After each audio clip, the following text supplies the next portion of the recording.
Hey chess friends, National Master James Canty III here with Chess.com, and today we have Game of the Day with Tata Steel Chess 2021. With the white pieces we have Nils, Grandelius, and with the black pieces we have Maxime, Vachier-Lagrave. Let's get right into it, guys. Here we go. We have e4 and c5. Knight of 3, d6. You know you're going to see a knight over from MVL. And then d4 and c takes d4. Knight takes d4. We have knight f6. Knight to c3 to follow. And here we go, guys. a6. The Najdorf Sicilian. They've deemed this the Rolls Royce or the Cadillac of chess openings, played by Bobby Fischer, Garry Kasparov, and in today's time, one of the greatest contributors will be Maxime Vachier-Lagrave. Now let's see what happens. We have bishop g5, one of the most aggressive moves, mainline theory here. And after e6, there's f4, still following the mainline stuff, aggression from both sides. Well, usually white, especially with castling kingside or queenside, usually kingside, but you can castle queenside too in many cases and just launch these decisive kingside attacks. So queen b6 here from MVL saying, I'm going to go for the poisoned pawn variation. This variation right here is one of the most analyzed positions in chess, sometimes all the way up to move 40, if you can imagine that here. So queen b6, of course, MVL being a monster here after queen b6, he knows what he's doing here, but don't try this at home unless you know what you're doing. Queen to b6, queen d2, queen takes b2. He says, we're going for it. There's only one way in and one way out at this point forward. Queen takes b2, rook b1, hitting the queen, only one way out, queen to a3. The idea of taking this poisoned pawn is actually saying, hey, I'm going to capture the pawn, black's going to take the material, white's going to have a very rapid development, and we're going to have a lot of attacking chances, which is going to help us throughout the entire game. We're going to open up the center, the king's going to stay in the center, and white's just going to be the favorite almost the entire game if black's not accurate and playing with counterplay. So after queen a3, we have f5 opening up the position, which is an excellent move. That's exactly what you're looking to do, is open the position. So f5, bishop e7, we're getting our piece off the back rank. Why not develop? And it's also a good move here, so we can capture it just in case. And sometimes you'll take with the g pawn, but this is good. Bishop e7. After bishop e7 is f takes e6. Again, we want to open the game. That's what we're looking to do. And after f takes e6, you have two ways to take. Taking this way actually blocks the bishops in even more, so he takes it with his bishop instead. Now we're developing a piece, we're exchanging, which exchanges usually will help the Sicilian player. So whoever's playing the Sicilian, exchanges are definitely welcomed in certain lines. Bishop takes e6, knight takes e6, f takes e6, and now we could capture our pawn back here on b7, but Nils says, oh, you know what, I don't want that pawn just yet. We're going to go bishop c4 so we can attack the e-pawn, and the e-pawn is actually greater anyway. It's a center pawn, which are greater than the wing pawns. So bishop to c4. Now, good thing about being up in material is that you can give it back when you want to in most cases. So this is exactly what MVL does here and says, instead of trying to defend these pawns, you can take whichever one you like, but I'm going to develop while you're doing that. Knight b to d7, he takes on e6 because this is the better pawn to take, also deterring black from castling temporarily. And then knight to c5, surprisingly enough, MVL has actually been in this position many times actually, so man, he's actually pretty comfortable right now. The moves he's faced is bishop f5 and bishop c4, but Nils played a different move, which is bishop b3, which is not one that he's faced many times. Not that it's too different. I think bishop f5 just lets him castle. Bishop c4 makes the piece a little bit loose, and by loose we mean undefended, so rook c8 would definitely be annoying. So he played bishop to b3 actually.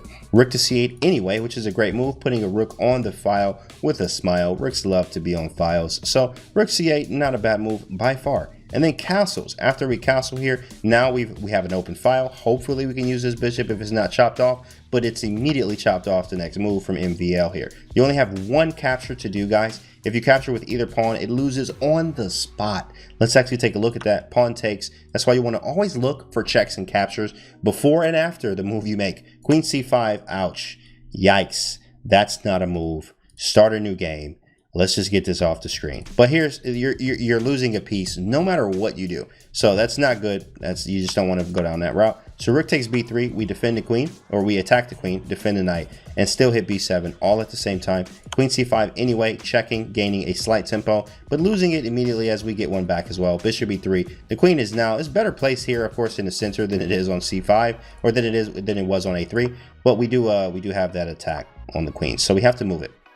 Now, the move chosen from MVL was queen to c4, but you did have queen c6 as well. Queen c6 is not one that he liked, and I think it was because of this line here, guys. Knight to d5, very strong move, actually. It's very strong. You have two lines, which is queen takes c2. Very strong move. Looks like, hey, I'm just grabbing a pawn, but we get one too. And who wants to give up the 7th rank like this? Sometimes you can give up the 7th rank, but not like this. The king's still in the center. This is disastrous. We don't want that. But knight takes e4 was very tempting here, as we are attacking the queen, which needs to stay on the knight to not lose any material. So queen to d3 or d4, and after queen d3, it looks like we can just take on c2. Awesome move, right? But check this out.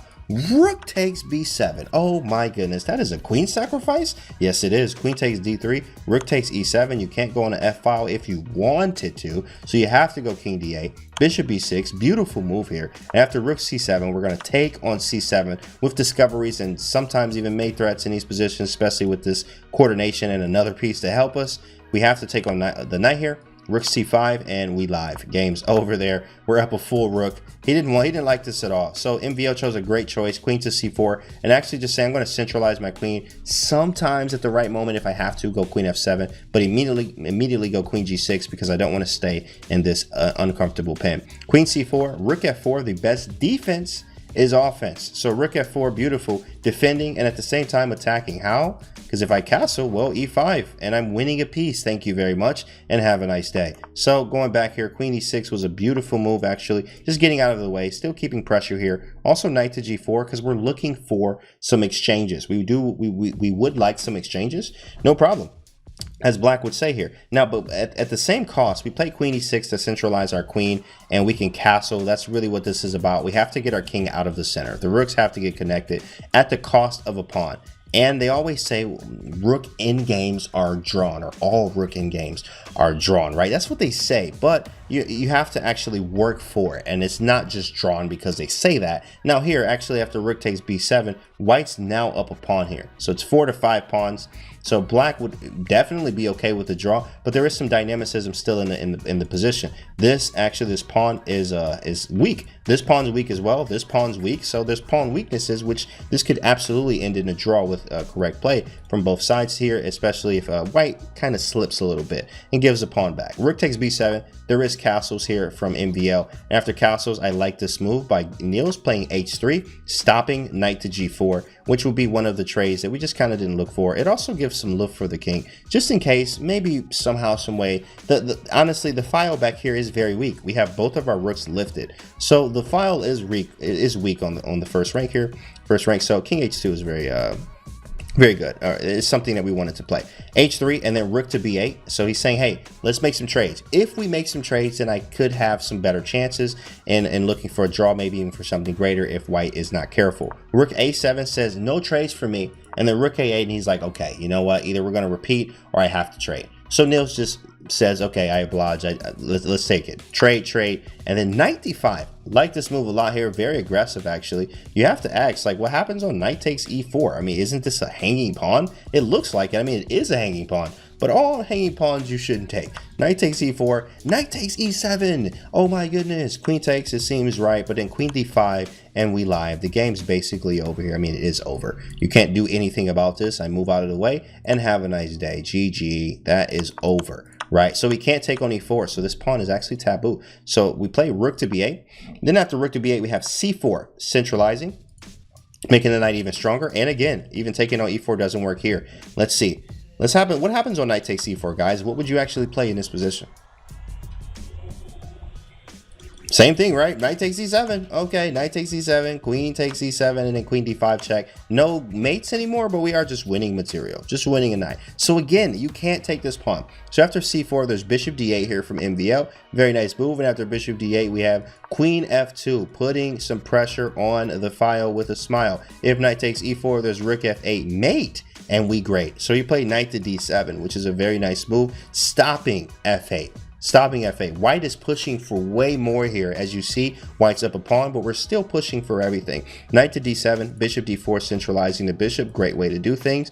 Just centralizing. Of course, we can put some pressure here. The bishop's better on d4 than it is on e3. And then bishop g5. Keep the attack rolling. You have to keep threats going. And if you don't do this, black's just sitting around waiting to lose, basically. Bishop g5, and here's a beautiful move here. This actually was very tough for him. After bishop g5, I mean, he's actually losing in this position. It was a very hard position to play, and it's hard to make good moves in a bad position or a cramped position, or even wild positions too, right? But bishop g5, rook f5, and now bishop h6. If you pay attention right here, like look at the position. I mean, this bishop is not actually doing anything, but what he's going to try to do is reroute it this way. So we actually moved our king to h2. So we have a little bit of lift here. We made this h3 move. Now we have king h2, so there's no check on the back rank anymore. Rook to c8. Very nice move, honestly. Attacking c4, something to do, and we just need to make some moves, right? But queen to g3 here is a great move from Nils here, attacking g7, and knight f6 is coming, rook f6 is coming, knight e7 in some cases. There's about to be some decisiveness here if you're not careful. Watch this next move though. G6, and actually let's take a look at rook takes c4. If rook takes c4, if you're asking, well, what happens if he just captures a pawn? Well, pause the video for a second, and what would you do right here in rook takes c4? There's a many moves, maybe like rook f6, knight f6, bishop f6, something f6. What are you gonna do? Well, here's the move actually. Bam, queen b3, sweet, that's so awesome. Well, let's see it on the board. Rook takes d4, knight e7, exposing the pin. But I'm not even gonna take it because I'm mating on the back rank. Wow, what a game. That would be crazy. And that didn't happen, of course. G6 was the move, and after G6, guys, Nils just went into tactics mode here. Okay, after G6, instead of moving the rook or rook f6 or knight f6, he went queen h4. Very strong move, attacking the bishop. And what happens if I capture the rook? I mean, just hanging. So if we capture the rook, we play e takes f5 first, not knight e7. E takes f5 is first, and then after e takes f5, there's queen f7, and then after queen f7, we have knight e7. Knight e7, we're getting our material back. The bishop's hanging, and this is pretty bad, to be honest. But let's see the rest of it. It looks fun to show you guys. Bishop g7, and then queen to d8, and that's material loss. We're going to take here. We're going to take here. Even taking on g7 was better, but it doesn't matter here. But we're just winning. We're winning material. Actually, king f7, knight d6. I mean, whew, man. This is so fun. Tactics win games. This is so awesome. But actually, after e takes f5, you have queen e8 as another move, as another option, which this way is going to end kind of how the game ended, actually. So knight e7, king f7, knight takes rook, and then we take the bishop here, taking on h7. Everything's falling. Queen e6 is basically mating almost. So it's pretty tough. But after bishop f8, we're almost done here. Bishop f8, and then there's rook f6, guys. Oh my goodness. Rook f6 is on the board. This man is a monster. Rook f6, well, what happens if we take it? If knight takes f6, there's knight takes f6. So king g7 or h8 is going to be made on the move. So you have to try to do something else. So king f7 is a way that you try to run. And then after takes, bishop g7, because this is the only move. Now, this sequence, you would think you would just probably move the knight to one of these squares, but actually, the best square here is knight to g4, which is pretty awesome, hitting g7, which is mate, and we great. So he plays rook to g8 instead to defend it, the only way to defend it. And then we have this beautiful move here. This is why the knight goes to g4 to reroute to h6, so we can take on g8. But king f8, it's still a game, right? It's still a game. Still a game. Let's check this out. Check this out. Bishop takes g7. Rook takes g7. Queen check on the back rank. If you move the king, I'm going to go up a full piece. So you need to block. Takes, right? We go here, and now we're up. This is a winning in game by far. So of course this would have lost as well. So after rook f6, you basically couldn't take it. Like every line lost. You could not take this rook on f6. So what does he play? He plays queen e8, and here it is. Oh man, are you ready for this, guys? Okay, pause the video. All right, but put on your seatbelt. Okay, get some coffee. Right, pause the video. Like queen e8, what are you going to play right here? What are you going to play right here? Here it is, guys. Rook takes f8. Oh my goodness, I felt the shock in my chair. It hurts. Ouch. Let's see all the lines. What about king takes? Seems like a move, but it's not. Queen h6, king f7, mate, and we great. Game's over. Well, how about knight takes f8? That's self-explanatory. Knight f6, we're just forking here. The game's over there. So, but how that game ended actually was actually after rook takes, He took with the queen, which is the best move to make. And then a line that was similar to what we saw before, which is knight e7, king f7, knight takes c8, and actually he resigned right here. MVL went down right here. He resigned in a knight or Sicilian, a poison pawn variation. Guys, don't take the poison pawn unless you know what you're doing though. But knight takes c8, and after knight takes c8, it ends. Queen takes c8, and then queen takes h7. He's gonna move his king, or I mean, really, you can't go anywhere. You have to go like here, and then queen takes, and we still another pawn here, and this game's over, man. But this was very, very cool here to see Nils just like crush at the end here with this decisive attack in the poison pawn, guys. Rook takes f8 was a killer move here. Queen takes, knight e7, king f7, and knight takes, and he resigned right here. What an awesome game. I hope you guys enjoyed this today. This was Game of the Day, and I'm National Master James Canty III with Chess.com, and I'll see you guys on the next video.